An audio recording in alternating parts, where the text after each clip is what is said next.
සුබ දවසක් වේවා.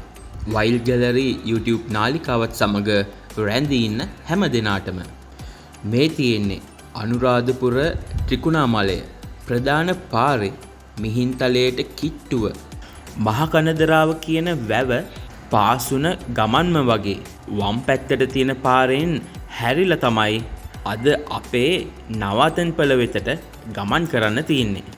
මේන් රෝඩ් එකේ ඉඳලා කිලෝමීටරයක් වගේ මෙන්න මේ වගේ ගුරු පාරක තමයි යන්න තියෙන්නේ.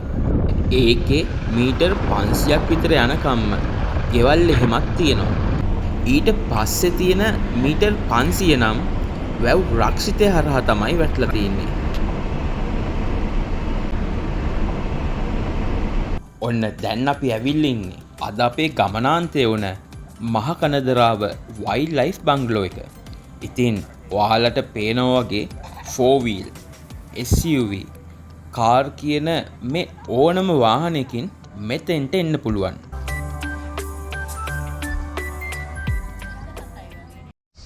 මේ බංගලෝ එක ගැන කිව්වොත් ප්‍රධාන විදුලි සැපයුමක් ලැබිලා තියෙනවා. ඒත් ඒකෙන් අපිට ප්‍රයෝජනයට ගන්න දීලා තියෙන්නේ නම් චාර්ජින් පහසුකම් සහ විදුලි ආලෝකය විතරයි. කරන්ට් එක තිබුණත් ෆෑන්, ෆ්‍රිජ් වගේ පහසුකම් නම් මෙතනදී ඔයාට ලබා ගන්න වෙන්නේ නැහැ.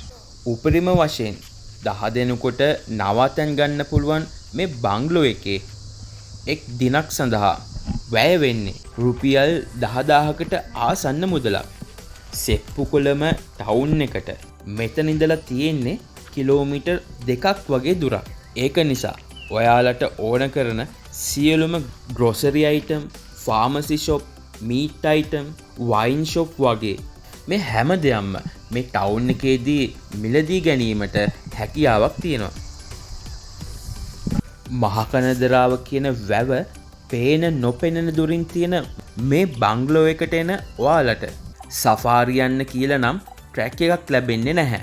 ඒත් ඔයාලට මේ බංගලෝ එක ඉස්සරහින් තියෙන ලොකු ඕපන් ඒරියා එකේ සමහර වෙලාවල් වලට එහෙ මෙහෙ යන වල්ලූරු, මුවෝ, උරගයෝ, කුරුළු විශේෂ වගේම සමහර වෙලාවට රාත්‍රී කාලයේදී අලි කීප දෙනෙක් වුණත් බලා ගැනීමේ හැකියාවක් නම් තියෙනවා. ඉතින් මේ ඉන්නේ හිමිදිරි උදෑසනින්ම අපිව බලන්න ආපු අමුත්තෙක්.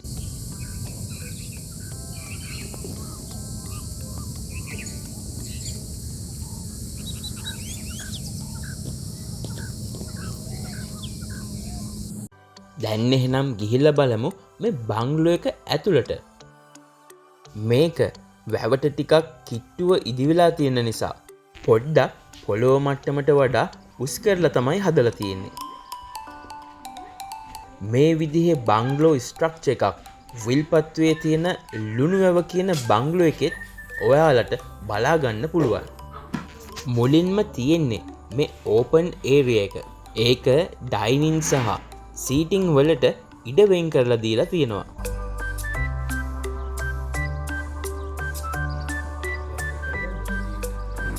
මේ ඒරියා එකේ ඉන්න ඔයාලට තියෙන විව් එක තමයි මේ තියෙන්නේ.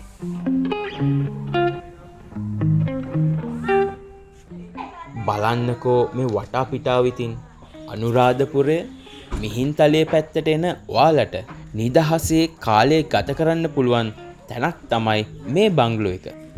දැන් අපි යන්නේ මේ ග්‍රවුන්ඩ් ෆ්ලෝ එකේ තියෙන රූම්ස් මොන වගේද කියලා බලන්න. මේ තියෙන්නේ පළවෙනි රූම් එක. ඒකේ ඇදන් 2ක්, ටවල් රැක්, ලගේජ් රැක්, කන්නඩි මේස සහ ඇටච් බාත් රූම් එකකින් සමන්විත වෙනවා.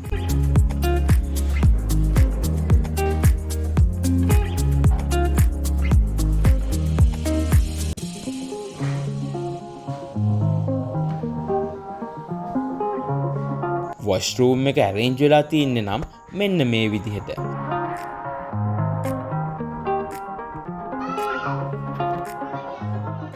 මේ තමයි දෙවෙනි රූම් එක. මේ රූම් එකෙත් ඇදම් 2ක් සහ ඇටච් බාත් රූම් එකකින් සමන්විත වෙනවා.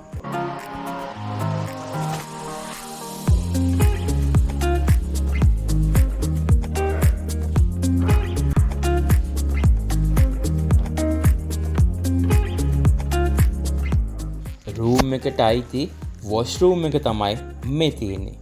බාත්රූම් වල කන්ඩිෂන් එක සාමාන්‍යයෙන් හොඳ මට්ටමක තියෙනවා.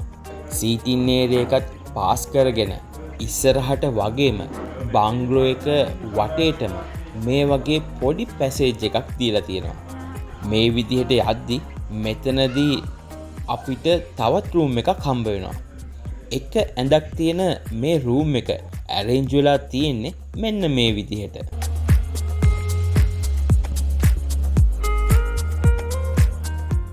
වීඩියෝ කර ඉන්න අස්සෙම ඔන්න ටී බ්‍රේක් එකකුත් අරගත්තා. කලින් බලපු සිංගල් බෙඩ්රූම් එක ගාවින්ම වගේ අපිට උඩුමහලට යන්න මේ වගේ පඩි පෙළක් දීලා තියෙනවා. ඇත්තටම කිව්වොත් පායන කාලවලට නම් මේ පහළ රූම් වලට නම් ටිකක් රස්නිය දැනෙනවා වැඩි. හරි, දැන් අපි ඇවිල්ලා ඉන්නේ උඩ තට්ටුවට. මෙතන එක රූම් එකක් සහ ඕපන් ඒරියා එකක් දීලා තියෙනවා.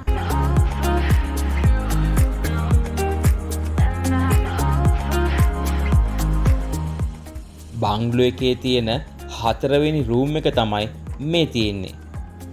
ඇදන් දෙකක් සහ ඇටච් බාත්රූම් එකකින් මේ රූම් එක සමන්විත වෙනවා. බංග්ලෝ එකේ තියෙන හොඳම රූම් එක තමයි මේ තියෙන්නේ. ඒ වගේම මහකනදරාව වැව බල නිදාගන්න පුළුවන් බංග්ලෝ එකේ තියෙන එකම ඇඳ තමයි මේ තියෙන්නේ.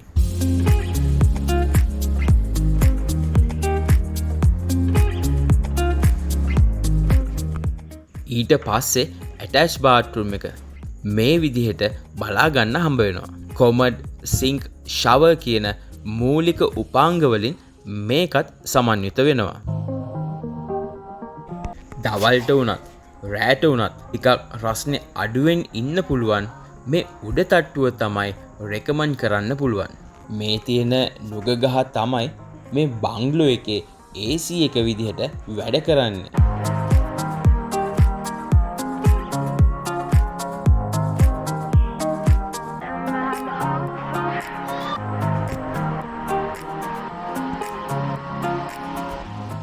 උඩුමහලේ තියෙන ඕපන් ඒරියා එකෙත් ඇදන් 4ක් දීලා තියෙනවා.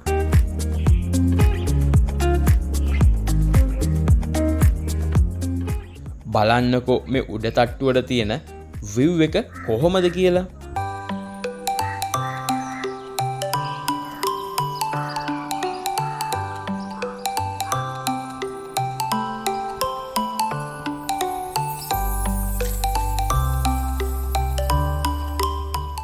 බංග්ලෝ එක වටේටම යද්දි අපිට මේ විදිහේ වොෂ්රූම් දෙකකුත් බලා ගන්න හම්බ වෙනවා. එකක නම් ෂවර් එකකුත් ඇරේන්ජ් වෙලා තියෙනවා. ඊට පස්සේ අපිට කිචන් ඒරියා එක හම්බ වෙනවා. ඉතින් ඔයාලා එද්දි කෑම බීම සඳහා අවශ්‍ය කරන සියලුම ආහාර අමුද්‍රව්‍ය ටික වගේම බීමට සුදුසු ජලයත් අනිවාර්යෙන්ම රැගෙන එන්න ඕනේ. ඉතින් ඒ බඩු මේ බංග්ලෝ එක බාරව ඉන්න නිලධාරියට දුන්නොත් රහට කෑම ටික හදාගන්න නම් පුළුවන්. කෑම පිළියෙල කරන භාජන සහ අනෙකුත් සියලුම මුළුතැන්ගේ උපකරණ මෙතෙන්දි අපිට බලා ගන්න හම්බ වෙනවා. මේ තියෙන්නේ අපිට ඒ විදිහට පිළියෙල කරලා දුන්නු එක කෑම වේලක්. තලන බටු, වට්ටක්ක, හාල් මැස්සෝ, බිත්තර තම්බල සහ සුදුපත්. බංග්ලෝ එක ඇතුළ ගත්තහම සාමාන්‍ය මට්ටමක ලයිට් එලියක් තමයි රාත්‍රී කාලයේදී ලැබෙන්නේ. ඒ වගේම රූම් ඇතුලේ තත්ත්වය බැලුවහම නම් ටිකක් හොඳ මට්ටමක ආලෝකකරණයක් තියෙනවා බලා ගන්න හම්බ වෙනවා. දුර වදින ටෝච් එකක් ගෙනාවොත් බංග්ලෝ එක ඉස්සරහින් විටින් විට ගමන් කරන විවිධ සතුන් බලා ගන්න පුළුවන් වේවි.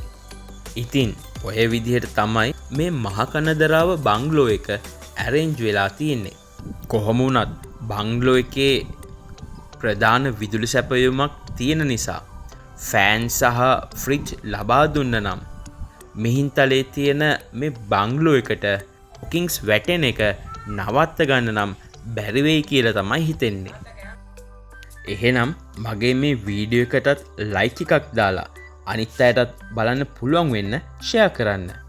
තවමත් අපිව සබස්ක්‍රයිබ් කරලා නැත්නම් දැන්ම ගිහිල්ලා අපේ channel එකට සබස්ක්‍රයිබ් කරලා බෙල් අයිකන් එක උඩ ක්ලික් කරන්න. තවත් මෙවැනිම අපූරු නවාතැනක සිට හමු වෙනකම් ඔබට සුබ දවසක්.